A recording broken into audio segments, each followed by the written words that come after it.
Who would have thought that we have the famous French leader Napoleon Bonaparte to thank for spreading the oh-so-English game of cricket well beyond Britain's fair shores?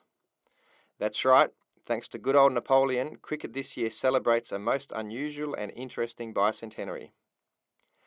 Back in the early 1800s, Napoleon's naval forces ruled the Mediterranean, prompting the English to send Captain William Hoste and his battle armada to the idyllic Adriatic island of Vis, just off the Croatian coastline. Throughout history and during the Napoleonic Wars, Vis was viewed as a strategically key island to hold and be based from.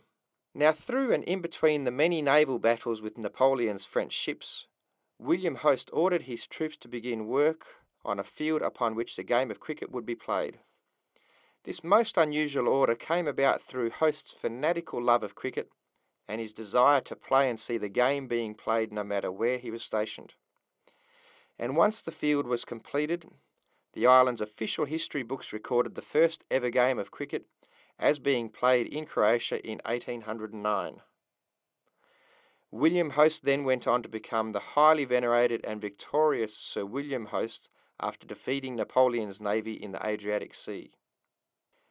Now, Croatia is known for many things: its beautiful coastline and wonderful beaches,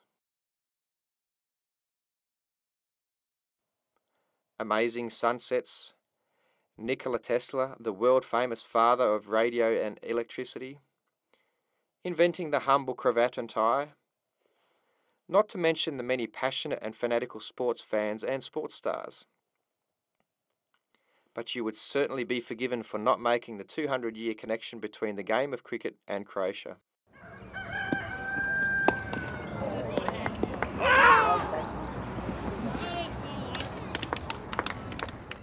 Since that day in 1809, much time and history has obviously passed.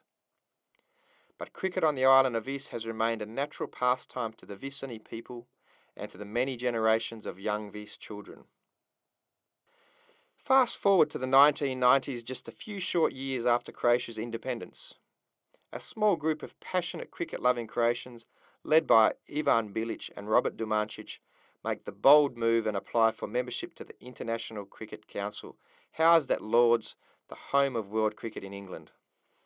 After much work and the tireless efforts of a handful of dedicated cricketers, Croatia was officially admitted into the world family of cricket by being granted membership to the International Cricket Council. So from that first day of cricket in Croatia some 200 years ago, to a number of years playing unofficial games and tournaments against local European clubs and sides, Croatia became a fully fledged member of the ICC and has since played in numerous official ICC tournaments and competitions.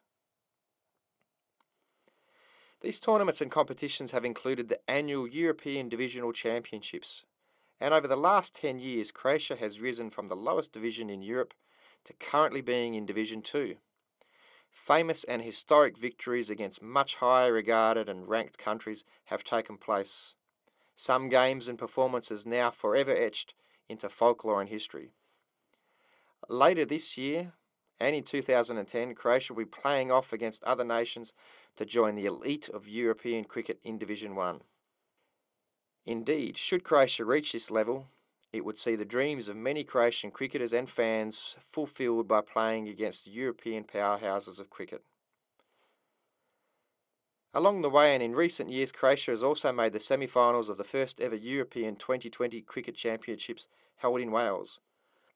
The Croatian cricket team also holds a most unique place in history by being the only international cricket team to have ever visited and played in Israel, where in 2007 Croatia won a thrilling playoff to rise another division in Europe. Over the years, Croatia has had some wonderful help and support, including some divine intervention along the way from one of Croatia's favourite cricketing sons. And speaking of favourite cricketing sons, let's not forget one of Croatia's favourite sporting people who plays at the very highest level of the game in world cricket today. But most of all, it is the strength and camaraderie of the team amongst the fellow teammates which is perhaps Croatia's greatest cricketing asset.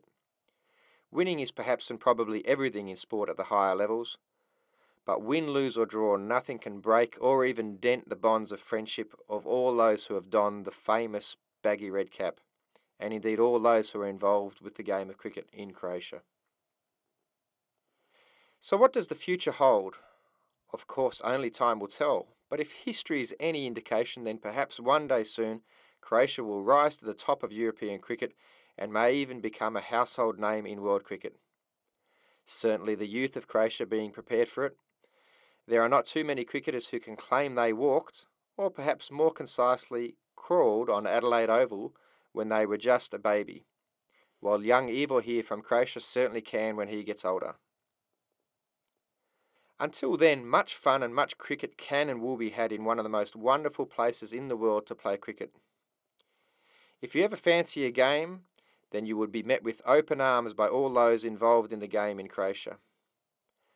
Be it knocking in a bat, getting out Plum LBW, playing on the magnificent new Field of Dreams ground in Vis, hitting a six into neighbouring vineyards, enjoying the amazing food, and of course the beautiful wine, or even looking for lost balls down at Long On. Seldom, if ever, is there a dull or boring moment in Croatia. And if there ever is a dull moment, well, then one could always look for inspiration from our fanatical supporters. Congratulations to Croatian cricket on its bicentenary year, and may this only be but the start of the continued expansion and success of the game in Croatia.